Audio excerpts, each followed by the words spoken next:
ಇದು ಸ್ವಲ್ಪ ಸುದೀರ್ಘ ವಿಡಿಯೋ. ಆದರೆ ನಿಮ್ಮ ಮಗ ಅಥವಾ ಮಗಳು ಡಾಕ್ಟರ್ ಆಗಬೇಕು ಅನ್ನೋ ಕನಸು ಹೊತ್ತ ತಂದೆ ತಾಯಿ ನೀವಾಗಿದ್ದರೆ ಖಂಡಿತ ಈ ವಿಡಿಯೋವನ್ನು ನೋಡಲೇಬೇಕು.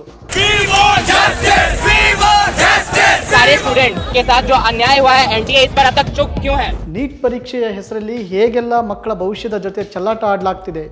ಕೋಚಿಂಗ್ ಸೆಂಟರ್ಗಳ ಚಕ್ರವ್ಯೂಹ ತಮ್ಮ ಪ್ರತಿಷ್ಠೆಗೋಸ್ಕರ ಪರೀಕ್ಷಾ ವ್ಯವಸ್ಥೆಯನ್ನೇ ಹೇಗೆ ಭ್ರಷ್ಟಾಚಾರದ ಆಗರ ಮಾಡಿವೆ. ಈ ನೀಟ್ ಪರೀಕ್ಷೆ ಶಿಕ್ಷಣದ ಅವಕಾಶವನ್ನು ಹೇಗೆ ಬಡವರು ಮತ್ತು ಮಧ್ಯಮ ವರ್ಗದವರ ಮಕ್ಕಳಿಂದ ಕಸಿಯುತ್ತಿದೆ ಹಾಗೂ ಅವರು ಡಾಕ್ಟರ್ ಆಗಬೇಕೆಂಬ ಕನಸುಗಳನ್ನೇ ಹೊಸಕಿ ಆಗ್ತಾ ಇದೆ ಅನ್ನೋ ಪ್ರಶ್ನೆಗಳಿಗೆ ಈ ವಿಡಿಯೋದಲ್ಲಿ ಉತ್ತರ ಇದೆ.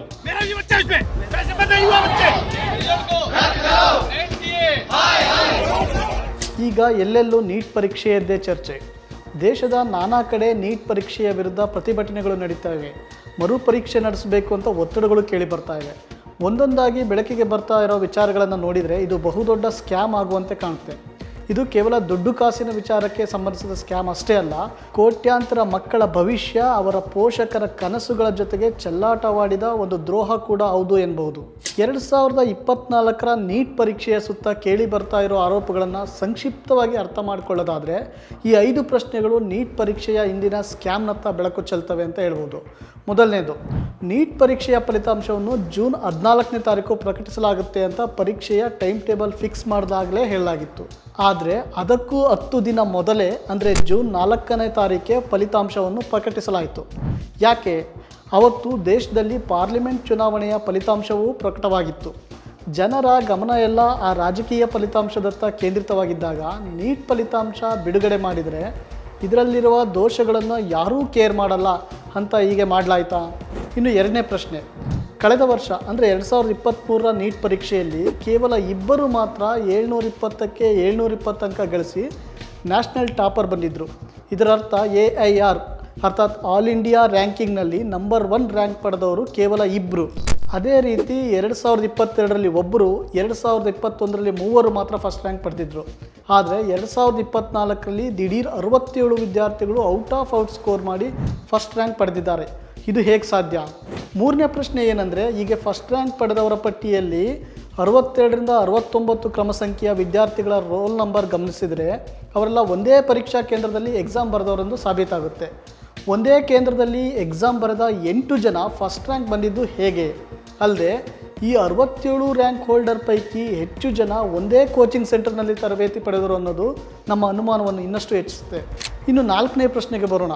ನೀಟ್ ಪರೀಕ್ಷೆಯ ವ್ಯಾಲ್ಯೂಯೇಷನ್ ಮಾಡುವಾಗ ಪ್ರತಿ ಸರಿ ಉತ್ತರಕ್ಕೆ 4 ಅಂಕ ನೀಡಲಾಗುತ್ತೆ ಮತ್ತು ಒಂದು ತಪ್ಪು ಉತ್ತರಕ್ಕೆ 1 ಅಂಕ ಕಳೆಯಲಾಗುತ್ತೆ. ಅಂದರೆ ನೆಗೆಟಿವ್ ವ್ಯಾಲ್ಯೂಯೇಷನ್ ಇರುತ್ತೆ. ಇದರ ಪ್ರಕಾರ ಒಬ್ಬ ವಿದ್ಯಾರ್ಥಿ ಎಲ್ಲ 180 ಪ್ರಶ್ನೆಗಳಿಗೆ ಸರಿ ಉತ್ತರ ಬರೆದರೆ ಅವನಿಗೆ ಔಟ್ ಅಂದರೆ 720 ಅಂಕ ಸಿಗುತ್ತೆ. ಒಂದು ವೇಳೆ 179 ಪ್ರಶ್ನೆಗಳಿಗೆ ಸರಿ ಉತ್ತರ ಬರೆದು ಒಂದು ಪ್ರಶ್ನೆಗೆ ತಪ್ಪು ಉತ್ತರ ಬರೆದರೆ ಆಗ ಅವನಿಗೆ 716 - 1 ಅಂದರೆ 715 ಅಂಕಗಳು ಸಿಗ್ತವೆ. ಅಥವಾ ಆ ವಿದ್ಯಾರ್ಥಿ 180 ಪ್ರಶ್ನೆಗಳ ಪೈಕಿ 179 ಪ್ರಶ್ನೆಗಳಿಗೆ ಸರಿ ಉತ್ತರ ಬರೆದು ಇನ್ನೊಂದು ಪ್ರಶ್ನೆಯನ್ನು ಅಟೆಂಡ್ ಮಾಡದೆಯೇ ಬಿಟ್ಟಿರ್ತಾನೆ ಅಂದ್ಕೊಂಡ್ರೆ ಆಗ ಅವನಿಗೆ ಗರಿಷ್ಠ 716 ಅಂಕ ಸಿಗ್ತವೆ. ಇದರರ್ಥ ನೀಟ್ ಪರೀಕ್ಷೆಯ ವ್ಯಾಲ್ಯೂಯೇಷನ್ ಪ್ರಕಾರ ಒಬ್ಬ ವಿದ್ಯಾರ್ಥಿ 716 ಅಂಕ ಗಳಿಸ್ಬೋದು ಅಥವಾ ಮ್ಯಾಕ್ಸಿಮಮ್ 720 ಅಂಕ ಗಳಿಸ್ಬೋದು. ಆದರೆ 717, 718, 719 ಹೀಗೆ ಅಂಕ ಗಳಿಸಲು ಚಾನ್ಸೇ ಇಲ್ಲ. ಆದರೆ ಈ ಬಾರಿಯ ಫಲಿತಾಂಶದಲ್ಲಿ ಬಹಳಷ್ಟು ವಿದ್ಯಾರ್ಥಿಗಳು 718, 719 ಅಂಕ ಗಳಿಸಿದರು. ಇದು ಹೇಗೆ ಸಾಧ್ಯ? ಈ ಪ್ರಶ್ನೆ ಮುನ್ನೆಲೆಗೆ ಬಂದ ನಂತರ ನೀಟ್ ಪರೀಕ್ಷೆಯನ್ನು ನಡೆಸುವ ನ್ಯಾಷನಲ್ ಟೆಸ್ಟಿಂಗ್ ಏಜೆನ್ಸಿ ಅಂದರೆ NTA ಒಂದು ಸ್ಪಷ್ಟನೆ ಕೊಡ್ತು. ಏನಂದರೆ, ಒಂದು ಪರೀಕ್ಷಾ ಕೇಂದ್ರದಲ್ಲಿ ಪರೀಕ್ಷೆ ನಡೆಯುವಾಗ ತಾಂತ್ರಿಕ ಕಾರಣಗಳಿಂದ ಪರೀಕ್ಷೆ ನಡೆಸೋದು ಸ್ವಲ್ಪ ಲೇಟ್ ಆಯಿತು. ಹಾಗಾಗಿ ಆ ವಿದ್ಯಾರ್ಥಿಗಳಿಗೆ ಪರೀಕ್ಷೆ ಬರೆಯಲು ಕಡಿಮೆ ಸಮಯಾವಕಾಶ ಸಿಕ್ತು. ಅದನ್ನು ಕಾಂಪನ್ಸೇಟ್ ಮಾಡಲು ಆ ಕೇಂದ್ರದ ವಿದ್ಯಾರ್ಥಿಗಳಿಗೆ ಮಾತ್ರ ಗ್ರೇಸ್ ಮಾರ್ಕ್ಸ್ ನೀಡಿದ್ದೇವೆ. ಹಾಗಾಗಿ 718, 719 ರೀತಿಯ ಅನ್ಯೂಶುವಲ್ ಅಂಕಗಳು ಬಂದಿವೆ ಅಂತ ಹೇಳ್ತು. ಆದರೆ ನಿಯಮಗಳ ಪ್ರಕಾರ ಸಮಯಾವಕಾಶದ ಅಭಾವಕ್ಕೆ ಹೀಗೆ ಗ್ರೇಸ್ ಮಾರ್ಕ್ಸ್ ಕೊಡಲು ಸಾಧ್ಯ ಇಲ್ಲ. ಹಿಂದೆ ಯಾವಾಗಲೂ ಹೀಗೆ ನೀಡಲಾಗಿಲ್ಲ. ಅಲ್ಲದೆ ಹೀಗೆ ಗ್ರೇಸ್ ಮಾರ್ಕ್ಸ್ ನೀಡುವಾಗ ಯಾವ ಮಾನದಂಡ ಅನ್ವಯಿಸಲಾಗಿದೆ ಎಂಬುದಕ್ಕೂ ಆಧಾರವಿಲ್ಲ. ಅದೂ ಅಲ್ಲದೆ ಪರೀಕ್ಷೆಗೆ ಅರ್ಜಿ ಹಾಕುವ ಸಂದರ್ಭದಲ್ಲಿ ನೀಡಲಾಗುವ ನಿಯಮಾವಳಿಗಳ ವಿವರವಾದ ಬ್ರೋಚರ್ನಲ್ಲಿ ಕೂಡ ಸಮಯ ವಿಳಂಬಕ್ಕಾಗಿ ಗ್ರೇಸ್ ಮಾರ್ಕ್ಸ್ ನೀಡುವ ಬಗ್ಗೆ ಪ್ರಸ್ತಾಪವಿಲ್ಲ. ಒಂದು ವೇಳೆ ಸಮಯ ವಿಳಂಬಕ್ಕಾಗಿಯೇ ಹೆಚ್ಚುವರಿ ಅಂಕ ನೀಡಲಾಗಿದ್ದರೆ ಫಲಿತಾಂಶಕ್ಕೂ ಮೊದಲೇ ಅದನ್ನು ಪಬ್ಲಿಕ್ ನೋಟಿಸ್ ಮೂಲಕ ಸ್ಪಷ್ಟಪಡಿಸಬೇಕಿತ್ತು. ವಿವಾದ ಭುಗಿಲೆದ್ದ ನಂತರ ಯಾಕೆ ನೆಪವಾಗಿ ಅದನ್ನು ಹೇಳಲಾಯಿತು? ಈ ಪ್ರಶ್ನೆಯೂ ಕಾಡುತ್ತೆ. ಇಷ್ಟೆಲ್ಲ ವಿವಾದವಾದ ನಂತರ ಈಗ ಅಂತಿಮವಾಗಿ 1563 ವಿದ್ಯಾರ್ಥಿಗಳಿಗೆ ನೀಡಲಾಗಿದ್ದ ಕೃಪಾಂಕವನ್ನು ರದ್ದು ಮಾಡಿರುವುದಾಗಿ NTA ಸುಪ್ರೀಂ ಕೋರ್ಟ್ಗೆ ಮಾಹಿತಿ ನೀಡಿದೆ. ಗ್ರೇಸ್ ಮಾರ್ಕ್ಸನ್ನು ನ್ಯಾಯಯುತವಾಗಿಯೇ ನೀಡಿದ್ದಾಗಿದ್ದರೆ ಈಗ ರದ್ದು ಮಾಡಿದ್ದೇಕೆ? ಇನ್ನು 5ನೇ ಪ್ರಶ್ನೆಯನ್ನು ನೋಡೋದಾದರೆ, ನೀಟ್ ಪರೀಕ್ಷೆ ನಡೆಯೋದಕ್ಕೂ ಒಂದು ದಿನ ಮೊದಲು ಅಂದರೆ ಮೇ 6ನೇ ತಾರೀಕು ಪಾಟ್ನಾ ಪೊಲೀಸರು ನೀಟ್ ಪ್ರಶ್ನೆ ಪತ್ರಿಕೆಯನ್ನು ಲೀಕ್ ಮಾಡಿದ ಆರೋಪದಲ್ಲಿ 13 ಜನರನ್ನು ಬಂಧಿಸಿದರು. ಆದರೆ ನ್ಯಾಷನಲ್ ಟೆಸ್ಟಿಂಗ್ ಏಜೆನ್ಸಿ ಇದನ್ನು ಅಲ್ಲಗಳೆದು ಇದೆಲ್ಲ ಸುಳ್ಳು ಸುದ್ದಿ, ನಮ್ಮ ಪೇಪರ್ ಲೀಕ್ ಆಗಿಲ್ಲ ಅಂತ ಹೇಳ್ತಲೇ ಬಂತು. ಈಗ ಫಲಿತಾಂಶದ ನಂತರ ಈ ಎಲ್ಲ ಲೋಪದೋಷಗಳು ಬಯಲಾಗಿ ಕೋರ್ಟ್ವರೆಗೆ ವಿಷಯ ತಲುಪಿದ ನಂತರ ನಿರ್ದೇಶನ ಸಿಕ್ಕರೆ ತಾನು ಮರುಪರೀಕ್ಷೆ ನಡೆಸಲು ಸಿದ್ಧ ಅಂತ NTA ಹೇಳ್ತಾ ಇದೆ. ಅಕ್ರಮಗಳೇ ನಡೆದಿಲ್ಲ ಎಂದ ಮೇಲೆ ಮರುಪರೀಕ್ಷೆ ನಡೆಸಲು ಸಿದ್ಧ ಅಂತ ಹೇಳ್ತಾ ಇರೋದು ಯಾಕೆ? ಈಗ ಸುಪ್ರೀಂ ಕೋರ್ಟ್ ಕೂಡ ಮರುಪರೀಕ್ಷೆ ನಡೆಸುವ ಕುರಿತು NTA ಆಡಳಿತ ಮಂಡಳಿಯ ಅಧಿಕೃತ ಪ್ರತಿಕ್ರಿಯೆ ಕೇಳಿದೆ. ಮುಂದೆ ಅದು ಯಾವ ರೀತಿ ಪ್ರತಿಕ್ರಿಯೆಯನ್ನು ನೀಡುತ್ತೆ ಅನ್ನೋದನ್ನು ನೋಡಬೇಕು. ಇನ್ನು ಪರ್ಟಿಕ್ಯುಲರ್ ಆಗಿ ಲಕ್ನೋದ ವಿದ್ಯಾರ್ಥಿನಿ ಆಯುಷಿ ಪಟೇಲ್ ಜೊತೆಗೆ ಈ ಸಲದ ನೀಟ್ ಪರೀಕ್ಷೆಯಲ್ಲಿ ನಡೆದ ಅನ್ಯಾಯವನ್ನು ಗಮನಿಸಿದರೆ ಈ ನೀಟ್ ಪರೀಕ್ಷೆ ನಡೆಸುತ್ತಿರುವವರ ವೃತ್ತಿಪರತೆ ಮತ್ತು ಗಂಭೀರತೆ ಬಗ್ಗೆ ಅನುಮಾನಗಳು ಹುಟ್ಟುತ್ತವೆ. ಆಕೆ 3ನೇ ಸಲ ನೀಟ್ ಬರೀತಾ ಇರೋದು. ಜೂನ್ 4ನೇ ತಾರೀಕು ಎಲ್ಲರಂತೆ ಫಲಿತಾಂಶಕ್ಕೆ ವೆಯ್ಟ್ ಮಾಡ್ತಿದ್ಲು. ಅವಳ ಫಲಿತಾಂಶ ಬರಲಿಲ್ಲ. ಆದರೆ ಸಂಜೆ ವೇಳೆಗೆ ನ್ಯಾಷನಲ್ ಟೆಸ್ಟಿಂಗ್ ಏಜೆನ್ಸಿಯಿಂದ ಒಂದು ಮೇಲ್ ಆಕೆಗೆ ಬರುತ್ತೆ. ನಿಮ್ಮ OMR ಶೀಟ್ ಹರಿದ ಸ್ಥಿತಿಯಲ್ಲಿ ಇರೋದ್ರಿಂದ ನಿಮ್ಮ ಫಲಿತಾಂಶ ನೀಡಲು ಸಾಧ್ಯವಿಲ್ಲ ಅಂತ ಅದರಲ್ಲಿ ಹೇಳಲಾಗಿತ್ತು. NTA ने मेरे मेल पे ये मेरा OMR भेजा, बिल्कुल टॉर्न कंडीशन में इसको बारकोड को उन्होंने फाड़, बिल्कुल ऐसा दिखाई दे रहा है जैसे जानबूझ के फाड़ा हुआ हो. ये फटा हुआ OMR मेरे स्क्रीन पे आया और ये मेल भेजा था जिससे पता चल रहा है ये मेल आया था मेरे पास में. ಆಕೆ ರಿಕ್ವೆಸ್ಟ್ ಮಾಡ್ಕೊಂಡ ನಂತರ ಅವಳ ಹರಿದು ಹೋದ OMR ಶೀಟ್ನ ಪ್ರತಿಯನ್ನು ಸ್ಕ್ಯಾನ್ ಮಾಡಿ NTA ಮೇಲ್ ಕಳಿಸ್ತು. ಆಕೆ ಪರೀಕ್ಷಾ ಇನ್ವಿಜಿಲೇಟರ್ ಕೈಗೆ OMR ಪ್ರತಿ ಕೊಟ್ಟಾಗ ಅದು ಹರಿದಿರಲಿಲ್ಲ. ಹಾಗಾದರೆ ಅದನ್ನು ಹರಿದಿದ್ದು ಯಾರು? ಯಾರೋ ಮಾಡಿದ ತಪ್ಪಿಗೆ ಆ ವಿದ್ಯಾರ್ಥಿನಿಗೆ ಯಾಕೆ ಶಿಕ್ಷೆ?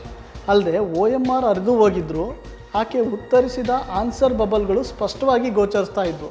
ಒಬ್ಬ ವಿದ್ಯಾರ್ಥಿಯ ಭವಿಷ್ಯ ಮತ್ತು ಶ್ರಮವನ್ನು ಪರಿಗಣಿಸಿ ಮ್ಯಾನ್ಯುಯಲಿ ಅದನ್ನು ಮೌಲ್ಯಮಾಪನ ಮಾಡದೆ ಹರಿದ ನೆಪ ಹೇಳಿ ಆಕೆಯ ಭವಿಷ್ಯವನ್ನೇ NTA ಕತ್ತಲೆಗೆ ತಳ್ಳಿದೆ. NTA ಬಿಡುಗಡೆ ಮಾಡಿದ ಕೀ ಆನ್ಸರ್ಗಳ ಪ್ರಕಾರ ಆಕೆಯ OMR ಶೀಟ್ ಅನಲೈಸ್ ಮಾಡಿದಾಗ ಆಕೆಗೆ 715 ಅಂಕಗಳು ಲಭಿಸ್ತವೆ. ಅಂದರೆ ಆಕೆಯು ಟಾಪರ್ಗಳಲ್ಲಿ ಒಬ್ಬಳಾಗುವ ಸಾಧ್ಯತೆ ಇತ್ತು. ಅದನ್ನು ತಪ್ಪಿಸೋ ಸಲುವಾಗಿಯೇ ಬೇಕಂತಲೇ ಅವಳ OMR ಶೀಟನ್ನು ಹರಿಯಲಾಯ್ತಾ ಅಥವಾ ಹರಿದು ಹೋಗಿದೆ ಎಂಬ ನೆಪ ಹೇಳಿ ಅದರ ಪ್ರತಿ ಕೊಡುವಂತೆ ಆಕೆ ಮನವಿ ಮಾಡಿಕೊಂಡ ನಂತರ ಅದನ್ನು ಹರಿದು ಹಾಕಲಾಯ್ತಾ ಗೊತ್ತಿಲ್ಲ. ಒಟ್ಟಿನಲ್ಲಿ ಆಕೆ ಈಗ ಕೋರ್ಟ್ನ ಮೆಟ್ಟಿಲೇರಿದ್ದಾಳೆ. ಕೋರ್ಟ್ ಏನು ತೀರ್ಪು ನೀಡುತ್ತೋ ಗೊತ್ತಿಲ್ಲ. ಆದರೆ ನೀಟ್ ಪರೀಕ್ಷೆ ನಡೆಸುವ NTA ಮಕ್ಕಳ ಭವಿಷ್ಯದ ಜೊತೆಗೆ ಆಟ ಆಡ್ತಾ ಇರೋದು ಮಾತ್ರ ಇದರಿಂದ ಸಾಬೀತಾಗುತ್ತೆ. ಈ ಇಡೀ ನೀಟ್ ಹಗರಣವನ್ನು ಮುಚ್ಚಿ ಹಾಕಲು ಎಷ್ಟು ವ್ಯವಸ್ಥಿತ ಸಂಚು ನಡೆಸಲಾಗ್ತಾ ಇದೆ ಅಂದರೆ, ಈ ಕುರಿತು ತನಿಖೆ ನಡೆಸಲು ನೇಮಿಸಲಾಗಿರುವ ಸಮಿತಿಗೆ ಕೇಂದ್ರ ಸರ್ಕಾರವು NTA ಚೇರ್ಮನ್ ಪ್ರದೀಪ್ ಕುಮಾರ್ ಜೋಶಿಯನ್ನೇ ನೇಮಕ ಮಾಡಿದೆ. ಯಾವ NTA ಈ ಅಕ್ರಮ ನಡೆಸಿದೆ ಎಂದು ವಿದ್ಯಾರ್ಥಿಗಳು ಮತ್ತು ಪೋಷಕರು ಆರೋಪ ಮಾಡ್ತಾ ಇದ್ದಾರೋ ಅದೇ NTA ಅಧ್ಯಕ್ಷರನ್ನು ತನಿಖೆ ಮಾಡುವಂತೆ ಮೋದಿ ಸರ್ಕಾರ ನೇಮಕ ಮಾಡಿದೆ. ಇದೊಂಥರ ಕಳ್ಳನನ್ನೇ ಕಳ್ಳತನದ ತನಿಖೆಗೆ ನೇಮಿಸಿದಂತೆ. ಇದು 2024ರ ನೀಟ್ ಪರೀಕ್ಷೆಯ ಸುತ್ತ ಕಟ್ಟಿಕೊಂಡಿರುವ ಅನುಮಾನಗಳ ಹುತ್ತದ ಕಥೆಯಾಯಿತು. ಆದರೆ ಈ ನೀಟ್ ಪರೀಕ್ಷೆಯ ಕಲ್ಪನೆ ಹುಟ್ಟುವಾಗಲೇ ವ್ಯಾಪಕ ವಿರೋಧ ಮತ್ತು ಸಾಕಷ್ಟು ಅನುಮಾನಗಳಿಗೂ ಕಾರಣವಾಗಿತ್ತು. ಇದು ಹಿಂದಿ ಭಾಷಿಕರಲ್ಲದ ರಾಜ್ಯಗಳ ಗ್ರಾಮೀಣ ಮತ್ತು ಬಡ ಮಧ್ಯಮ ವರ್ಗದ ವಿದ್ಯಾರ್ಥಿಗಳ ಪಾಲಿಗೆ ಮಾರಕವಾಗಲಿದೆ. ಆಯಾ ರಾಜ್ಯಗಳ ಶೈಕ್ಷಣಿಕ ಮಂಡಳಿಗಳು ತಮ್ಮ ಅಸ್ಮಿತೆಯನ್ನು ಕಳೆದುಕೊಳ್ಳಬೇಕಾದ ಪರಿಸ್ಥಿತಿಯನ್ನು ನಿರ್ಮಾಣ ಮಾಡಲಿದೆ ಎಂಬ ಕೂಗುಗಳು ಕೇಳಿಬಂದಿದ್ವು. ಅಸ್ಸಾಂ, ಕರ್ನಾಟಕ, ಮಹಾರಾಷ್ಟ್ರ, ಪಶ್ಚಿಮ ಬಂಗಾಳ, ಕೇರಳ, ತಮಿಳುನಾಡು, ಆಂಧ್ರ ಪ್ರದೇಶ್, ಜಮ್ಮು ಕಾಶ್ಮೀರ ಮುಂತಾದ ರಾಜ್ಯಗಳಲ್ಲಿ ನೀಟ್ ಪರೀಕ್ಷೆಯ ವಿರುದ್ಧ ಆಗಲೇ ಬೃಹತ್ ಪ್ರತಿಭಟನೆಗಳು ನಡೆದಿದ್ವು. ಆದರೆ ಕೇಂದ್ರ ಸರ್ಕಾರ ಯಾವ ವಿರೋಧಕ್ಕೂ ಕಿವಿಗೊಡದೆ ನೀಟ್ ಪರೀಕ್ಷೆಯನ್ನು ಅನುಷ್ಠಾನಕ್ಕೆ ತಂದಿತ್ತು. ಸುಪ್ರೀಂ ಕೋರ್ಟ್ ಕೂಡ ನೀಟ್ ಪರೀಕ್ಷೆಯ ಆಳವಾದ ದೀರ್ಘಾವಧಿಯ ಪರಿಣಾಮಗಳನ್ನು ಪರಿಗಣನೆಗೆ ತೆಗೆದುಕೊಳ್ಳಿಲ್ಲ. ನೀಟ್ ಪರವಾಗಿ ತೀರ್ಪು ನೀಡಿತು. ಹಾಗಾದರೆ ಈ ನೀಟ್ ಪರೀಕ್ಷೆಗೆ ಯಾಕಷ್ಟು ವಿರೋಧ ವ್ಯಕ್ತವಾಗಿತ್ತು ಅನ್ನೋದರ ಬಗ್ಗೆ ಸ್ವಲ್ಪ ಡೀಟೇಲ್ ಆಗಿ ಅರ್ಥ ಮಾಡ್ಕೊಳ್ಳೋಣ.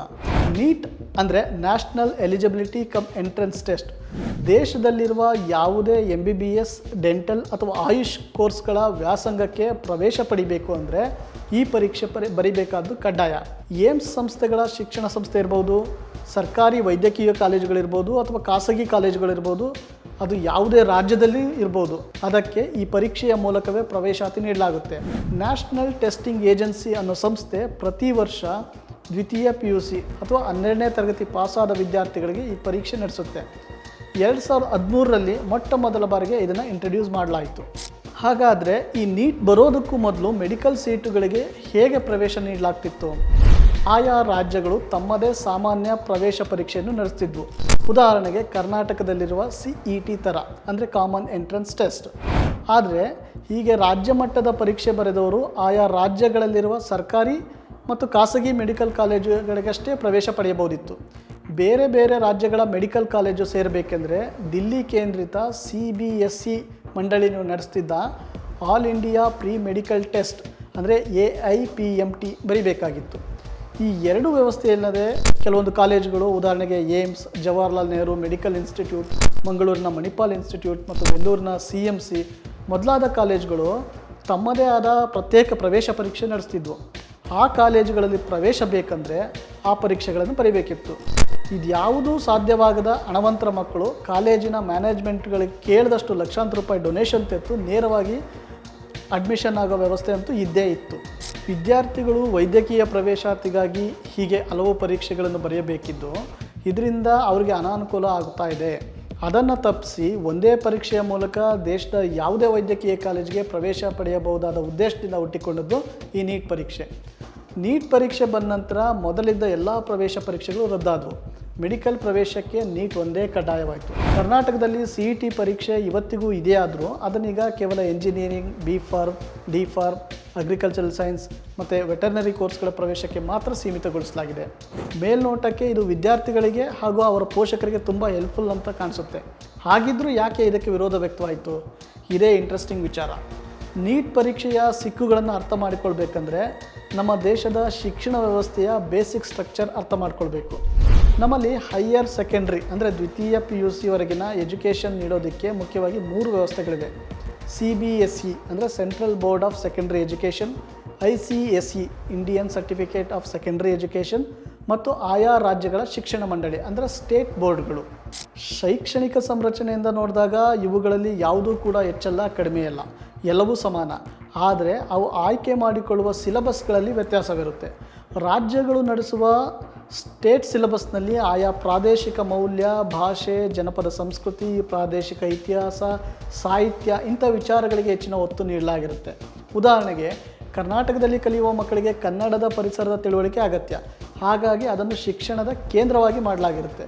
ಪಶ್ಚಿಮ ಬಂಗಾಳದ ವಿದ್ಯಾರ್ಥಿಗಳಿಗೆ ಅಲ್ಲಿನ ಪ್ರಾದೇಶಿಕ ತಿಳುವಳಿಕೆ ಕೇಂದ್ರಿತ ಶಿಕ್ಷಣ ನೀಡಲಾಗುತ್ತೆ.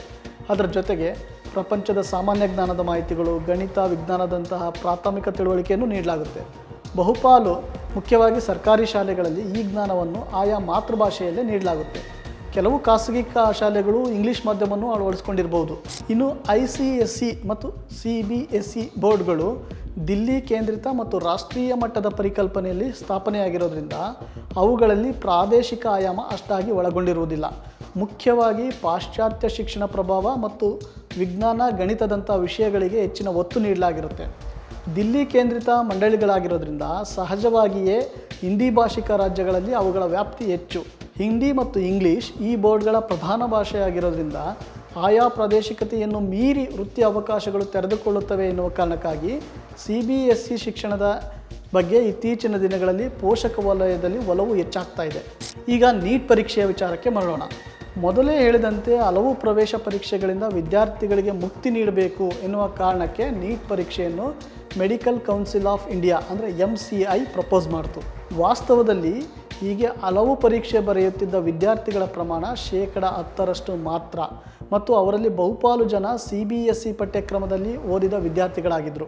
ಇನ್ನುಳಿದ 90% ಹಿಂದಿಯೇತರ ರಾಜ್ಯಗಳ ವಿದ್ಯಾರ್ಥಿಗಳು ಆಯಾ ರಾಜ್ಯದ CET ಪರೀಕ್ಷೆ ಬರೆದು ತಮ್ಮ ಸೀಟು ಪಡೆದುಕೊಳ್ತಾ ಇದ್ದರು. ಯಾಕಂದರೆ ವೃತ್ತಿಪರ ಶಿಕ್ಷಣ ಕ್ಷೇತ್ರಕ್ಕೆ ಒತ್ತು ನೀಡಿದ ಈ ರಾಜ್ಯಗಳಲ್ಲಿ ವೈದ್ಯಕೀಯ ಕಾಲೇಜುಗಳು ಹೆಚ್ಚಿನ ಸಂಖ್ಯೆಯಲ್ಲಿದ್ದವು. ಆ ಕಾಲೇಜುಗಳೆಲ್ಲವೂ ಆಯಾ ರಾಜ್ಯ ಸರ್ಕಾರದ ನಿಬಂಧನೆ ಮತ್ತು ಮೀಸಲಾತಿಗೆ ಅನುಗುಣವಾಗಿ ಪ್ರಾದೇಶಿಕ ಅಭ್ಯರ್ಥಿಗಳಿಗೆ CET ರ್ಯಾಂಕಿಂಗ್ ಪ್ರಕಾರ ಕಡ್ಡಾಯವಾಗಿ ಸೀಟು ಕಲ್ಪಿಸಬೇಕಿತ್ತು. ಇವತ್ತಿನ ಅಂಕಿಅಂಶವನ್ನೇ ಪರಿಗಣಿಸೋದಾದರೆ ದೇಶದಲ್ಲಿ 568 ಮೆಡಿಕಲ್ ಕಾಲೇಜ್ಗಳಿವೆ. ಅವುಗಳ ಪೈಕಿ ದಕ್ಷಿಣ ಭಾರತದ ರಾಜ್ಯಗಳಲ್ಲಿ 240 ಕಾಲೇಜುಗಳಿವೆ. ಅಂದರೆ ಒಟ್ಟಾರೆ ಕಾಲೇಜುಗಳ ಪೈಕಿ 42% ಕಾಲೇಜುಗಳು ಕರ್ನಾಟಕ, ತಮಿಳುನಾಡು, ಕೇರಳ, ಆಂಧ್ರ, ತೆಲಂಗಾಣ ರಾಜ್ಯಗಳಲ್ಲಿವೆ. ಇನ್ನು ಹಿಂದಿ ಭಾಷೆಯೇತರ ರಾಜ್ಯಗಳಾದ ಮಹಾರಾಷ್ಟ್ರ, ಒಡಿಶಾ, ಪಶ್ಚಿಮ ಬಂಗಾಳ ರಾಜ್ಯಗಳಲ್ಲಿರುವ ಮೆಡಿಕಲ್ ಕಾಲೇಜುಗಳನ್ನು ಪರಿಗಣಿಸೋದಾದರೆ 59% ಮೆಡಿಕಲ್ ಕಾಲೇಜುಗಳು ತಮ್ಮದೇ ಆದ ಪ್ರತ್ಯೇಕ CET ನಡೆಸುತ್ತಿದ್ದ ರಾಜ್ಯಗಳಲ್ಲಿವೆ. CBSE ಪಠ್ಯಕ್ರಮವನ್ನು ವ್ಯಾಪಕವಾಗಿ ಅವಲಂಬಿಸಿರುವ ಹಿಂದಿ ಭಾಷಿಕ ರಾಜ್ಯಗಳಲ್ಲಿ ನೋಡೋದಾದರೆ ಬಿಹಾರ, ಛತ್ತೀಸ್ಗಢ, ಚಂಡೀಗಢ, ದೆಹಲಿ, ಗುಜರಾತ್, ಹರಿಯಾಣ, ಹಿಮಾಚಲ್ ಪ್ರದೇಶ್, ಜಾರ್ಖಂಡ್, ಮಧ್ಯಪ್ರದೇಶ್, ರಾಜಸ್ಥಾನ್, ಉತ್ತರ ಪ್ರದೇಶವನ್ನು ಸೇರಿ ಇಲ್ಲಿರೋದು ಕೇವಲ 196 ಮೆಡಿಕಲ್ ಕಾಲೇಜುಗಳು ಮಾತ್ರ. ಅಂದರೆ 34% ಮಾತ್ರ. ಅಷ್ಟೂ ಹಿಂದಿ ಭಾಷಿಕ ರಾಜ್ಯಗಳಲ್ಲಿ ಕಲಿತ CBSE ವಿದ್ಯಾರ್ಥಿಗಳು ಈ 196 ಕಾಲೇಜುಗಳಲ್ಲಷ್ಟೇ ಮೆಡಿಕಲ್ ಸೀಟ್ಗೆ ಪೈಪೋಟಿ ನಡೆಸಬೇಕಿತ್ತು. ಮೇಲೆ ಉಲ್ಲೇಖಿಸಿದ ಹಿಂದಿಯೇತರ ರಾಜ್ಯಗಳ ಕಾಲೇಜುಗಳಲ್ಲಿ ಅವರಿಗೆ ಪ್ರವೇಶ ಬೇಕಿದ್ದರೆ ಅವರು ಆಯಾ ಸ್ಟೇಟ್ ಬೋರ್ಡ್ ನಡೆಸಿದ್ದ CET ಬರೀಬೇಕಿತ್ತು ಅಥವಾ ಮ್ಯಾನೇಜ್ಮೆಂಟ್ ಕೋಟಾದಲ್ಲಿ ಪ್ರವೇಶ ಪಡೆಯಬೇಕಿತ್ತು. ಯಾಕೆಂದರೆ ಮೆಡಿಕಲ್ ಕಾಲೇಜುಗಳು CET ಕೋಟಾಕ್ಕೆ ತಮ್ಮ ಹೆಚ್ಚಿನ ಸೀಟುಗಳನ್ನು ಬಿಟ್ಟುಕೊಡಬೇಕಿತ್ತು. ಆಲ್ ಇಂಡಿಯಾ ಎಂಟ್ರೆನ್ಸ್ ಕೋಟಾ ಮತ್ತು ಮ್ಯಾನೇಜ್ಮೆಂಟ್ ಕೋಟಾ ಕಡಿಮೆಯೇ ಇರ್ತಿತ್ತು. ಇದರಿಂದಾಗಿ ಸ್ಟೇಟ್ ಬೋರ್ಡ್ನ ಸಿಲೆಬಸ್ಗಳಲ್ಲಿ ವ್ಯಾಸಂಗ ಮಾಡಿದ ಆಯಾ ರಾಜ್ಯದ ವಿದ್ಯಾರ್ಥಿಗಳಿಗೆ ತಮ್ಮದೇ ರಾಜ್ಯದ ಮೆಡಿಕಲ್ ಕಾಲೇಜುಗಳಲ್ಲಿ ಹೆಚ್ಚಿನ ಪ್ರಾಧಾನ್ಯತೆ ಸಿಗುತ್ತಿತ್ತು. ಹೀಗೆ ಹಲವು ಪರೀಕ್ಷೆ ಬರೆಯುತ್ತಿದ್ದ 10% ವಿದ್ಯಾರ್ಥಿಗಳ ಅನಾನುಕೂಲವನ್ನು ನೆಪವಾಗಿಟ್ಟುಕೊಂಡು 90% ವಿದ್ಯಾರ್ಥಿಗಳಿಗೆ ಹೊರೆಯಾಗುವಂತೆ ಈ ನೀಟ್ ಪರೀಕ್ಷೆಯನ್ನು ರೂಪಿಸಲಾಗಿದೆ ಅನ್ನೋದು ಇದರ ಮೇಲೆ ಕೇಳಿಬಂದ ಮೊದಲ ಆರೋಪ. ಅಷ್ಟೇ ಅಲ್ಲ, ಹೀಗೆ ಇಡೀ ದೇಶಕ್ಕೆ ಒಂದೇ ಪರೀಕ್ಷೆಯನ್ನು ರೂಪಿಸುವ ತೀರ್ಮಾನಕ್ಕೆ ಬಂದಾಗ ಇನ್ನೂ ಒಂದು ಪ್ರಶ್ನೆ ಉದ್ಭವಿಸಿತು. ಎಲ್ಲರಿಗೂ ಒಂದೇ ಪರೀಕ್ಷೆ ಮಾಡೋದಾದರೆ ಆ ಪರೀಕ್ಷೆಗೆ ಸಿಲೆಬಸ್ ಯಾವುದಿರಬೇಕು? ಯಾಕಂದರೆ CBSE, ICSE ಹಾಗೂ ಸ್ಟೇಟ್ ಬೋರ್ಡ್ ಪರೀಕ್ಷೆಗಳ ಸಿಲೆಬಸ್ ವಿಭಿನ್ನವಾದವು. ಆಗ CBSE ಸಿಲೆಬಸ್ಸನ್ನೇ ನೀಟ್ ಪರೀಕ್ಷೆಯ ಅಧಿಕೃತ ಸಿಲೆಬಸ್ ಆಗಿ ಆಯ್ಕೆ ಮಾಡಿಕೊಳ್ಳಲಾಯಿತು. ಹೀಗೆ ಮಾಡಿದ್ರಿಂದ ಸ್ಟೇಟ್ ಸಿಲೆಬಸ್ನಲ್ಲಿ ವ್ಯಾಸಂಗ ಮಾಡುವ 90% ವಿದ್ಯಾರ್ಥಿಗಳಿಗೆ ನೀಟ್ ಪರೀಕ್ಷೆಯಲ್ಲಿ ಸಹಜವಾಗಿಯೇ ಹಿನ್ನಡೆ ಉಂಟಾಗ್ತಿತ್ತು. ಇದನ್ನೇ ಹಲವು ರಾಜ್ಯಗಳು ವಿರೋಧಿಸಿದ್ದು. ನಮ್ಮ ಭಾರತದ ಸಾಮಾಜಿಕ ಸಂರಚನೆ ನಿಮಗೆ ಸೂಕ್ಷ್ಮವಾಗಿ ತಿಳಿದಿದ್ದೇ ಆದಲ್ಲಿ ಇದರಲ್ಲಿ ಅಡಗಿರುವ ಇನ್ನೊಂದು ಸಾಮಾಜಿಕ ಕ್ರೌರ್ಯವೂ ನಿಮಗೆ ಅರ್ಥವಾಗುತ್ತೆ. ಇಂಗ್ಲೀಷ್ ಆಧಾರಿತ CBSE ಪಠ್ಯಕ್ರಮದ ಶಾಲೆಗಳಲ್ಲಿ ಕಲಿಯೋರಲ್ಲಿ ಹಣವಂತರು ಇಲ್ಲವೇ ಮೇಲ್ಮಧ್ಯಮ ವರ್ಗದ ನಗರ ಕೇಂದ್ರಿತ ಮಕ್ಕಳೇ ಹೆಚ್ಚು. ಬಡವರ ಮತ್ತು ಗ್ರಾಮೀಣ ಭಾಗದ ಮಕ್ಕಳು ಆಯಾ ರಾಜ್ಯದ ಪ್ರಾದೇಶಿಕ ಮಾತೃಭಾಷಾ ಮಾಧ್ಯಮದ ಸರ್ಕಾರಿ ಶಾಲೆಗಳನ್ನೇ ಇವತ್ತಿಗೂ ಹೆಚ್ಚು ಅವಲಂಬಿಸ್ತಾ ಇದ್ದಾರೆ. ಈ ಮಕ್ಕಳು ತಮ್ಮದಲ್ಲದ ತಪ್ಪಿಗೆ ತಾವೂ ಡಾಕ್ಟರ್ ಆಗಬೇಕೆಂಬ ತಮ್ಮ ಕನಸುಗಳನ್ನು ಕೊಂದುಕೊಳ್ಳಬೇಕೇ? ಇದು ಸಂವಿಧಾನದ ಸಮಾನತೆಯ ಆಶಯಕ್ಕೆ ವಿರುದ್ಧವಲ್ವೇ? ಸಮಾನ ಶಿಕ್ಷಣ ಪರಿಕಲ್ಪನೆಗೆ ತದ್ವಿರುದ್ಧವಾಗಿ ಶೈಕ್ಷಣಿಕ ಅವಕಾಶಗಳಲ್ಲಿ ಇದು ತಾರತಮ್ಯ ಸೃಷ್ಟಿಸುವುದಿಲ್ವೇ? ಸಮಾಜದಲ್ಲಿ ಹಣವಂತರು ಮತ್ತು ಬಡವರ ನಡುವಿನ ಅಂತರವನ್ನು ಈ ನೀಟ್ ಪರೀಕ್ಷೆ ಮತ್ತಷ್ಟು ದೊಡ್ಡದು ಮಾಡೋದಿಲ್ವೇ ಎಂಬ ಪ್ರಶ್ನೆಗಳೇ ನೀಟ್ ಪರೀಕ್ಷೆಯ ವಿರುದ್ಧ ಜನ ತಿರುಗಿ ಬೀಳುವಂತೆ ಮಾಡಿದ್ದು. ಓಕೆ, ಇಷ್ಟೆಲ್ಲ ವಿರೋಧದ ನಡುವೆಯೂ ನೀಟ್ ಪರೀಕ್ಷೆಗೆ CBSE ಸಿಲೆಬಸ್ಸನ್ನೇ ಆಯ್ಕೆ ಮಾಡಲಾಯಿತು. MCI ಪ್ರಕಾರ CBSE ಪಠ್ಯಕ್ರಮ ಸ್ಟೇಟ್ ಬೋರ್ಡ್ಗಳ ಪಠ್ಯಕ್ರಮಕ್ಕಿಂತ ಉತ್ಕೃಷ್ಟವಾದದ್ದು ಅಂತ ನಾವು ಅರ್ಥ ಮಾಡಿಕೊಳ್ಬೋದಲ್ವೇ? ಹಾಗಾದರೆ CBSE ಪಠ್ಯಕ್ರಮದಲ್ಲಿ ಕಲಿತ ವಿದ್ಯಾರ್ಥಿಗಳು ಸ್ಟೇಟ್ ಸಿಲೆಬಸ್ನಲ್ಲಿ ಕಲಿತ ವಿದ್ಯಾರ್ಥಿಗಳಿಗಿಂತ ಹೆಚ್ಚು ಜ್ಞಾನ, ಕೌಶಲ್ಯ, ತಿಳುವಳಿಕೆ ಹೊಂದಿರಬೇಕಲ್ವೇ? ಪೋಷಕರಾಗಿ ನಾವು ಹೀಗೆಯೇ ಭಾವಿಸಿರ್ತೇವೆ. ಆದರೆ ವಾಸ್ತವ ಹೀಗಿಲ್ಲ. 2009ರಲ್ಲಿ ಬೆಂಗಳೂರಿನ IITಯ ಸಂಶೋಧಕರಾದ PS ಅನಿಲ್ ಕುಮಾರ್ ಮತ್ತು ದಿವಾಕರ್ ಚಟರ್ಜಿ ಅನ್ನೋರು ಕಿಶೋರ್ ವೈಜ್ಞಾನಿಕ್ ಪ್ರೋತ್ಸಾಹ ಯೋಜನೆ ಭಾಗವಾಗಿ ಒಂದು ಅಧ್ಯಯನ ನಡೆಸಿದರು. ಕಳೆದ 10 ವರ್ಷಗಳ ಅವಧಿಯಲ್ಲಿ, ಅಂದರೆ 2009ಕ್ಕಿಂತ ಹಿಂದಿನ 10 ವರ್ಷಗಳ ಅವಧಿಯಲ್ಲಿ ಪ್ರಮುಖ ಪ್ರವೇಶ ಪರೀಕ್ಷೆಗಳಲ್ಲಿ ಆಯ್ಕೆಯಾದ ವಿದ್ಯಾರ್ಥಿಗಳ ಹಿನ್ನೆಲೆಯನ್ನು ಅಧ್ಯಯನ ಮಾಡಲಾಯಿತು. 29 ಶೈಕ್ಷಣಿಕ ಬೋರ್ಡ್ಗಳ ವಿದ್ಯಾರ್ಥಿಗಳ ಸಾಮರ್ಥ್ಯವನ್ನು ಪ್ರವೇಶ ಪರೀಕ್ಷೆಗಳ ಮೂಲಕ ಅಳೆಯಲು ಅವರು ಪ್ರಯತ್ನಪಟ್ಟರು. ಅಂತಿಮವಾಗಿ ಅವರು ಕಂಡುಕೊಂಡ ಸತ್ಯಾಂಶವೇನೆಂದರೆ IIT, IIM, ಏಮ್ಸ್ ತರಹದ ಸಂಸ್ಥೆಗಳಿಗೆ ಪ್ರವೇಶ ಪಡೆಯುತ್ತಿರುವ ವಿದ್ಯಾರ್ಥಿಗಳಲ್ಲಿ CBSE, ICSE ವಿದ್ಯಾರ್ಥಿಗಳೇ ಹೆಚ್ಚಿನವರಾಗಿದ್ದರು. ಪಶ್ಚಿಮ ಬಂಗಾಳ ಹಾಗೂ ಆಂಧ್ರ ಪ್ರದೇಶದ ಸ್ಟೇಟ್ ಬೋರ್ಡ್ ವಿದ್ಯಾರ್ಥಿಗಳ ವಿಜ್ಞಾನದ ತಿಳುವಳಿಕೆಯ ಮಟ್ಟ, ಅಂದರೆ ಫಿಸಿಕ್ಸ್, ಕೆಮಿಸ್ಟ್ರಿ, ಬಯಾಲಜಿ, ಮ್ಯಾಥ್ಸ್ ಹೀಗೆ 4 ವಿಷಯಗಳ ಸಮಗ್ರ ಗ್ರಹಿಕೆಯಲ್ಲಿ ಈ ಸ್ಟೇಟ್ ಬೋರ್ಡ್ ವಿದ್ಯಾರ್ಥಿಗಳ ಮಟ್ಟ ಪ್ರಶಂಸನೀಯ ಎಂದಿದ್ರು. ಇದರರ್ಥ CBSE ಸಿಲೆಬಸ್ಗಿಂತ ಸ್ಟೇಟ್ ಸಿಲೆಬಸ್ ಕಳಪೆ ಎಂಬ ನಮ್ಮ ಗ್ರಹಿಕೆಯು ಸರಿಯಾದುದಲ್ಲ ಎಂದಾಗುತ್ತದೆ. ಆದಾಗ್ಯೂ 90% ಪ್ರಾದೇಶಿಕ ವಿದ್ಯಾರ್ಥಿಗಳ ಭವಿಷ್ಯವನ್ನು ಕಡೆಗಣಿಸಿ CBSE ಪಠ್ಯಕ್ರಮವನ್ನು ನೀಟ್ ಪರೀಕ್ಷೆ ಆಯ್ಕೆ ಮಾಡಿಕೊಂಡಿದ್ದು ಯಾಕೆ? ಇಂತಹ ಪ್ರಶ್ನೆಗಳಿಗೆ ನೀಟ್ ಪರೀಕ್ಷೆ ಸಮರ್ಪಕ ಉತ್ತರ ಒದಗಿಸಲಿಲ್ಲ. ಪರಿಣಾಮವಾಗಿ ರೈಲ್ ರೋಕೋ ಚಳುವಳಿಯಿಂದ ಆತ್ಮಹತ್ಯೆ ಯತ್ನದಂತಹ ತೀವ್ರ ಸ್ವರೂಪದ ಪ್ರತಿಭಟನೆಗಳು ಈ ನೀಟ್ ವಿರುದ್ಧ ಭುಗಿಲೆದ್ದು ವಿಚಾರ ಸುಪ್ರೀಂ ಕೋರ್ಟ್ ಮುಂದೆ ಬಂತು. 115 ಸಾರ್ವಜನಿಕ ಹಿತಾಸಕ್ತಿ ಅರ್ಜಿಗಳು ಸಲ್ಲಿಕೆಯಾಗಿದ್ದವು. ಜುಲೈ 18, 2013ರಂದು ತನ್ನ ಮಹತ್ವದ ತೀರ್ಪು ಪ್ರಕಟಿಸಿದ ನ್ಯಾಯಾಲಯ ನೀಟ್ ಪರೀಕ್ಷೆಯನ್ನು ಇಲ್ಲೀಗಲ್ ಮತ್ತು ಅನ್ಕಾನ್ಸ್ಟಿಟ್ಯೂಷನಲ್ ಅಂತ ಹೇಳಿ ರದ್ದು ಮಾಡಿತ್ತು. ದುರಂತ ಅಂದರೆ ಈ ಕುರಿತು ಸರ್ಕಾರದಿಂದ ಸಲ್ಲಿಕೆಯಾದ ಮರುಪರಿಶೀಲನೆ ಅರ್ಜಿಯನ್ನು ಕೈಗೆತ್ತಿಕೊಂಡ ಸುಪ್ರೀಂ ಕೋರ್ಟ್ ಏಪ್ರಿಲ್ 11, 2016ರಂದು ನೀಟ್ ಪರೀಕ್ಷೆಗೆ ಮಾನ್ಯತೆ ನೀಡಿತು. ಮೇಲಿನ ಅಷ್ಟೂ ಪ್ರಶ್ನೆಗಳು ಪ್ರಶ್ನೆಯಾಗಿಯೇ ಉಳಿದವು. ನೀಟ್ ಪರೀಕ್ಷೆಯನ್ನು ವಿರೋಧಿಸುತ್ತಿದ್ದವರು ಕೇವಲ ಸಿಲೆಬಸ್ನ ಅಸಮಾನತೆಯ ಕಾರಣಕ್ಕೆ ಮಾತ್ರವೇ ಅದನ್ನು ವಿರೋಧಿಸ್ತಾ ಇರಲಿಲ್ಲ. ಅವರು ಇನ್ನೂ ಒಂದಷ್ಟು ವಾದಗಳನ್ನು ಮುಂದಿಟ್ಟಿದ್ದರು. ಅವುಗಳಲ್ಲಿ ಮುಖ್ಯವಾದದ್ದು ನೀಟ್ ಪರೀಕ್ಷೆಯಿಂದಾಗಿ ಕೋಚಿಂಗ್ ಉದ್ಯಮವು ಒಂದು ಮಾಫಿಯಾ ರೂಪವನ್ನು ಪಡೆದು ಪರೀಕ್ಷಾ ಅಕ್ರಮ ಮತ್ತು ವಿದ್ಯಾರ್ಥಿಗಳ ಮೇಲೆ ಮಾನಸಿಕ ಒತ್ತಡಕ್ಕೂ ಕಾರಣವಾಗ್ಬೋದು ಅನ್ನೋದು ವಾದ. 2024ರ ನೀಟ್ ಪರೀಕ್ಷೆಯಲ್ಲಿ ಎದ್ದು ಕಾಣ್ತಾ ಇರುವ ಈ ಲೋಪದೋಷಗಳನ್ನು ನೋಡಿದಾಗ ಈ ವಾದ ಖಂಡಿತ ನಿಜವಾಗ್ತಿದೆಯೇನೋ ಅನಿಸ್ತದೆ. ನೀಟ್ ಪರೀಕ್ಷೆಗೆ ಕೋಚಿಂಗ್ ನೀಡುವ ದೊಡ್ಡ ದೊಡ್ಡ ಸಂಸ್ಥೆಗಳ ಜಾಲವೇ ದೇಶಾದ್ಯಂತ ವ್ಯಾಪಿಸಿವೆ ಮತ್ತು ಅವುಗಳು ನಂಬರ್ 1 ಸ್ಥಾನಕ್ಕಾಗಿ ಮತ್ತು ಪೋಷಕರನ್ನು ತಮ್ಮತ್ತ ಆಕರ್ಷಿಸುವ ಸಲುವಾಗಿ ತಮ್ಮ ನಡುವೆ ಪೈಪೋಟಿಗಿಳಿದಿವೆ. ನೀಟ್ ತರಹದ ಪರೀಕ್ಷೆಗಳನ್ನು ಬರೆಯಬೇಕೆಂದರೆ ಕೋಚಿಂಗ್ ಅನಿವಾರ್ಯ ಎಂಬ ವಾತಾವರಣವನ್ನು ಹುಟ್ಟುಹಾಕಲಾಗಿದೆ. 2023ರ ಒಂದು ಸಮೀಕ್ಷೆಯಲ್ಲಿ ನೀಟ್ ಪರೀಕ್ಷೆಯಲ್ಲಿ ಅತ್ಯುತ್ತಮ ಅಂಕ ಗಳಿಸಿದ ಮೊದಲ 50 ವಿದ್ಯಾರ್ಥಿಗಳ ಪೈಕಿ 38 ವಿದ್ಯಾರ್ಥಿಗಳನ್ನು ಪ್ರಶ್ನೆ ಮಾಡಿದಾಗ ಅವರೆಲ್ಲರೂ ಒಂದಲ್ಲ ಒಂದು ಸೆಂಟರ್ನಲ್ಲಿ ಕೋಚಿಂಗ್ ಪಡೆದಿದ್ದರು ಅನ್ನೋದು ಗೊತ್ತಾಯಿತು. ಒನ್ಸ್ ಅಗೇನ್ ಇಂಥ ಕೋಚಿಂಗ್ ಸೆಂಟರ್ಗಳು ನಗರ ಕೇಂದ್ರಿತವಾದಂಥವು, ಅದರಲ್ಲೂ ಮೆಟ್ರೋಪಾಲಿಟನ್ ಎಂದು ಕರೆಯಲಾಗುವ ದುಬಾರಿ ನಗರಗಳಿಗೆ ಸೀಮಿತವಾದಂಥವು. ಗ್ರಾಮೀಣ ಭಾಗದ ಮತ್ತು ಬಡವರ್ಗದ ವಿದ್ಯಾರ್ಥಿಗಳು ಆ ದುಬಾರಿ ಕೋಚಿಂಗ್ ಪಡೆಯೋದು ಕಷ್ಟ. ಒಂದು ಕಡೆ ತಾವು ಶಾಲೆಯಲ್ಲಿ ಕಲಿತ ಸಿಲೆಬಸ್ ಕೂಡ ಅಲ್ಲ, ಮತ್ತೊಂದೆಡೆ ಹಣವಂತರಂತೆ ದುಡ್ಡು ಖರ್ಚು ಮಾಡಿ ಪಡೆದ ವಿಶೇಷ ಕೋಚಿಂಗ್ ಕೂಡ ಇಲ್ಲ. ಇಂಥ ಅಸಮಾನ ಪರಿಸ್ಥಿತಿಯಲ್ಲಿ ಗ್ರಾಮೀಣ ಭಾಗದ ಬಡ ವಿದ್ಯಾರ್ಥಿಗಳ ಕನಸುಗಳಿಗೆ ಬೆಲೆ ಇಲ್ಲವೇ? ಇದು ಮೂಲಭೂತ ಪ್ರಶ್ನೆ. ಆಯಾ ರಾಜ್ಯಗಳೇ CET ನಡೆಸ್ತಾ ಇದ್ದಾಗ ಪರೋಕ್ಷವಾಗಿ ಅಲ್ಲಿನ ಪ್ರಾದೇಶಿಕ ಅಭ್ಯರ್ಥಿಗಳಿಗೆ ಮನ್ನಣೆ ಸಿಗ್ತಾ ಇತ್ತು. ಉದಾಹರಣೆಗೆ ಕರ್ನಾಟಕದಲ್ಲೇ ತೆಗೆದುಕೊಳ್ಳೋದಾದರೆ ಕನ್ನಡ ಮಾಧ್ಯಮದಲ್ಲಿ 10ನೇ ತರಗತಿವರೆಗೆ ವ್ಯಾಸಂಗ ಮಾಡಿದ ವಿದ್ಯಾರ್ಥಿಗಳಿಗೆ ಸೀಟು ಆಯ್ಕೆಯಲ್ಲಿ ಮೀಸಲಾತಿ ಇರ್ತಿತ್ತು.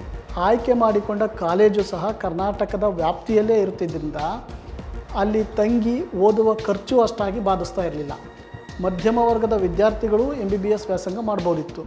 ಆದರೆ ಈಗ ನಮ್ಮ ರಾಜ್ಯದ ವಿದ್ಯಾರ್ಥಿಗಳು ನಮ್ಮದೇ ರಾಜ್ಯ ಸೀಟುಗಳಿಗೆ ಬೇರೆ ರಾಜ್ಯಗಳ ವಿದ್ಯಾರ್ಥಿಗಳ ಜೊತೆಗೆ ಪೈಪೋಟಿ ನಡೆಸಬೇಕಾಗಿದೆ. ಎಷ್ಟೋ ಸಂದರ್ಭದಲ್ಲಿ ದೂರದ ರಾಜ್ಯಗಳಲ್ಲಿ ಸೀಟು ಸಿಕ್ಕ ಕಾರಣಕ್ಕೆ ವಿದ್ಯಾರ್ಥಿಯ ಪೋಷಕರು ತಮ್ಮ ಮಕ್ಕಳ ಮೆಡಿಕಲ್ ವ್ಯಾಸಂಗದ ಆಸೆಯನ್ನೇ ಕೈಚೆಲ್ಲಿದ ನಿದರ್ಶನಗಳು ಉಂಟು. ಕೋಚಿಂಗ್ ಸೆಂಟರ್ಗಳು ಹೆಚ್ಚೆಚ್ಚು ವಿದ್ಯಾರ್ಥಿಗಳನ್ನು ತಮ್ಮತ್ತ ಸೆಳೆಯುವ ಸಲುವಾಗಿ ತಮ್ಮಲ್ಲಿ ತರಬೇತಿ ಪಡೆದವರು ಪರೀಕ್ಷೆಯಲ್ಲಿ ಹೆಚ್ಚು ಯಶಸ್ವಿಯಾಗಿದ್ದಾರೆ ಎಂದು ಬಿಂಬಿಸಿಕೊಳ್ಳುವ ಲಾಭಕೋರತನಕ್ಕೆ ಇಳಿದ ನಂತರವಂತೂ ಕೋಚಿಂಗ್ ಎನ್ನುವುದು ಒಂದು ಮಾಫಿಯಾವಾಗಿ ಕನ್ವರ್ಟ್ ಆಗಿದೆ ಎಂದರೂ ತಪ್ಪಲ್ಲ. ಈ ಬಾರಿ ಒಂದೇ ಕೋಚಿಂಗ್ ಸೆಂಟರ್ನ 8 ವಿದ್ಯಾರ್ಥಿಗಳು ಫಸ್ಟ್ ರ್ಯಾಂಕ್ ಬಂದಿರೋದು ಕೂಡ ಈ ಅನುಮಾನವನ್ನು ದಟ್ಟವಾಗಿಸುತ್ತೆ. ಇದಕ್ಕೆ ಪೂರಕವಾಗಿ ಕೋಚಿಂಗ್ ಸೆಂಟರ್ನದ್ದು ಎನ್ನಲಾಗುವ ಆಡಿಯೋ ಒಂದು ಇತ್ತೀಚೆಗೆ ಲೀಕ್ ಆಗಿದ್ದು ಅದರಲ್ಲಿ ಹೇಗೆಲ್ಲ ಅಕ್ರಮ ನಡೆಸಲಾಗುತ್ತೆ ಅನ್ನೋದಕ್ಕೆ ಸಾಕ್ಷಿ ಸಿಗುತ್ತೆ. मैम जैसे कि हम मेरे जगह कोई नहीं बैठेगा तो फिर मेरा नंबर कैसे आ जाएगा? देखिए इसके लिए सर स्टूडेंट के लिए सर हमारे द्वारा कुछ गाइडलाइंस है. एग्जाम के पहले एग्जाम में उसको फॉलो करनी पड़ती है सर, जिसमें इतना करना है कि एग्जाम में जो 180 क्वेश्चन आते हैं सर उसमें उतना ही क्वेश्चन आपको बनाना है सर जितना कि आपको 100% स्क्वायर है. ಇದೆಲ್ಲ ಒಂದು ಕಡೆಗಿರಲಿ, ಸ್ಪರ್ಧಾತ್ಮಕ ಪರೀಕ್ಷೆಯನ್ನು ಹೀಗೆ ಕೋಚಿಂಗ್ ಸೆಂಟರ್ಗಳ ವ್ಯಾಪಾರೋದ್ಯಮವಾಗಿ ಬೆಳೆಸೋದ್ರಿಂದ ವಿದ್ಯಾರ್ಥಿಗಳ ಮನಸ್ಸಿನ ಮೇಲೆ ಆಗುತ್ತಿರೋ ಪರಿಣಾಮ ಆತಂಕ ಹುಟ್ಟಿಸುತ್ತೆ. ಒಂದು ಕಡೆ ಪ್ರತಿಷ್ಠೆಯ ಕಾರಣಕ್ಕೆ ಕೋಚಿಂಗ್ ಸೆಂಟರ್ಗಳ ಒತ್ತಡ, ಮತ್ತೊಂದೆಡೆ ಅಷ್ಟು ಹಣ ಸುರಿದ ಪೋಷಕರ ನಿರೀಕ್ಷೆ. ಇವೆರಡರ ನಡುವೆ ಸಿಲುಕಿದ ವಿದ್ಯಾರ್ಥಿಗಳು ಮಾನಸಿಕ ಖಿನ್ನತೆಗೆ ಜಾರಿ ಆತ್ಮಹತ್ಯೆಯ ಹಾದಿ ಹಿಡಿತಾ ಇದ್ದಾರೆ. ಈ ಕುರಿತು 2021ರಲ್ಲಿ ಸುಜಿತಾ ಕುಮಾರ್ಕರ್, ಸಾಗರ್ ರಾಯ್, ನಿವೇದಿತಾ ಶರ್ಮಾ ಮತ್ತು ಅಮಿತ್ ಸಿಂಗ್ ಎಂಬ ಸಂಶೋಧಕರು student suicide linked to NEET examination in India a media report analysis study ಎನ್ನುವ ಸಂಶೋಧನೆ ನಡೆಸಿದರು. ಅದರಲ್ಲಿ ನೀಟ್ ಪರೀಕ್ಷೆಯಿಂದಾಗಿ ವಿದ್ಯಾರ್ಥಿಗಳ ಆತ್ಮಹತ್ಯೆ ಪ್ರಕರಣ ಹೆಚ್ಚಾಗುತ್ತಿರುವ ಬಗ್ಗೆ ವಿಸ್ತೃತವಾಗಿ ವಿವರಿಸಿದ್ದಾರೆ. 2018ರಿಂದ 2020ರ ಅವಧಿಯಲ್ಲಿ ಒಟ್ಟು 32 ವಿದ್ಯಾರ್ಥಿಗಳು ನೀಟ್ ಪರೀಕ್ಷಾ ಸಂಬಂಧಿತ ಕಾರಣಕ್ಕೆ ಆತ್ಮಹತ್ಯೆ ಮಾಡಿಕೊಂಡಿರೋದು ವರದಿಯಾಗಿತ್ತು. ಇವುಗಳಲ್ಲಿ ಬಹುಪಾಲು ಆತ್ಮಹತ್ಯೆಗಳು ನಡೆದದ್ದು ನೀಟ್ ಮೊದಲಾದ ಸ್ಪರ್ಧಾತ್ಮಕ ಪರೀಕ್ಷೆಗಳಿಗೆ ಕೋಚಿಂಗ್ ಕೊಡುವ ಹಬ್ಗಳೆಂದು ಪರಿಗಣಿಸಲ್ಪಟ್ಟ ಕೋಟಾ, ತ್ರಿಸೂರ್, ಚೆನ್ನೈ ತರಹದ ನಗರಗಳಲ್ಲಿ. 2018 ಮತ್ತು 2019ರಲ್ಲಿ ನಡೆದ ವಿದ್ಯಾರ್ಥಿಗಳ ಆತ್ಮಹತ್ಯೆಗಳ ಪೈಕಿ 55% ಆತ್ಮಹತ್ಯೆಗಳು ನೀಟ್ ಫಲಿತಾಂಶ ಪ್ರಕಟವಾದ ಜೂನ್ ತಿಂಗಳಿನಲ್ಲೇ ನಡೆದಿದ್ದವು. ಹೀಗೆ ಆತ್ಮಹತ್ಯೆ ಮಾಡಿಕೊಂಡ ವಿದ್ಯಾರ್ಥಿಗಳ ಕೌಟುಂಬಿಕ ಹಿನ್ನೆಲೆಯನ್ನು ವಿಚಾರಿಸಿದಾಗ ಅವರೆಲ್ಲ ಅನುಕೂಲಸ್ಥ ಕುಟುಂಬಗಳಿಂದ ಬಂದಿದ್ದು, ಆತ್ಮಹತ್ಯೆ ಮಾಡಿಕೊಳ್ಳುವಂಥ ಬೇರಾವುದೇ ಕಾರಣಗಳು ಅವರಿಗೆ ಇರಲಿಲ್ಲ. ಶಾಕಿಂಗ್ ವಿಚಾರ ಏನಂದರೆ, ಹೀಗೆ ಆತ್ಮಹತ್ಯೆ ಮಾಡಿಕೊಂಡವರಲ್ಲಿ ಹುಡುಗರಿಗಿಂತ ಹುಡುಗಿಯರೇ ಹೆಚ್ಚು. ಹೀಗೆ ಅನುಮಾನ, ಆರೋಪ, ಗೌಪ್ಯತೆಗಳ ಗೂಡಿನಲ್ಲೇ ಹುಟ್ಟಿದ ಈ ನೀಟ್ ಪರೀಕ್ಷೆ ಇವತ್ತು ಭ್ರಷ್ಟಾಚಾರದ ಕರ್ಮಕಾಂಡವಾಗಿ ರೂಪ ತಳೆದಿದೆ. ಒಂದು ಕಡೆ ಸಿಲೆಬಸ್ನ ಕಾರಣಕ್ಕೆ ಅಸಮಾನತೆ, ಮತ್ತೊಂದೆಡೆ ಆರ್ಥಿಕವಾಗಿ ಹಿಂದುಳಿದ ವಿದ್ಯಾರ್ಥಿಗಳಿಗೆ ಅವಕಾಶಗಳಿಂದ ವಂಚನೆ, ಇನ್ನೊಂದೆಡೆ ಕೋಚಿಂಗ್ ಸೆಂಟರ್ಗಳ ಉದ್ಯಮ, ಪೋಷಕರ ನಿರೀಕ್ಷೆಯ ಒತ್ತಡ, ವಿದ್ಯಾರ್ಥಿಗಳ ಮನಸ್ಸಿನ ಮೇಲೆ ಆಘಾತಕ್ಕೆ ಈ ನೀಟ್ ಕಾರಣವಾಗಿತ್ತು. ಈಗ ಪ್ರಶ್ನೆ ಪತ್ರಿಕೆ ಸೋರಿಕೆ, ಪರೀಕ್ಷಾ ಅಕ್ರಮದಂತಹ ಭ್ರಷ್ಟಾಚಾರಕ್ಕೂ ತುತ್ತಾಗಿರೋದು ನಿಜಕ್ಕೂ ಆಘಾತಕಾರಿ. ಭ್ರಷ್ಟಾಚಾರಕ್ಕೆ ಕಡಿವಾಣ ಹಾಕ್ತೀನಿ ಅಂತ ಹೇಳಿದ್ದ ಮೋದಿಯವರ ಸರ್ಕಾರವಿದ್ದ ಕಾಲದಲ್ಲೇ ಇಷ್ಟೆಲ್ಲ ಅವ್ಯವಹಾರ ನಡೆದಿರೋದು ವಿಪರ್ಯಾಸ. ಹೊಸದಾಗಿ 3ನೇ ಬಾರಿ ಸರ್ಕಾರ ರಚನೆ ಮಾಡಿರುವ ಮೋದಿಯವರಿಗೆ ಈ ನೀಟ್ ಪರೀಕ್ಷೆಯೇ ಮೊದಲ ಕಪ್ಪು ಮಸಿಯಾದರೂ ಅಚ್ಚರಿಯಿಲ್ಲ.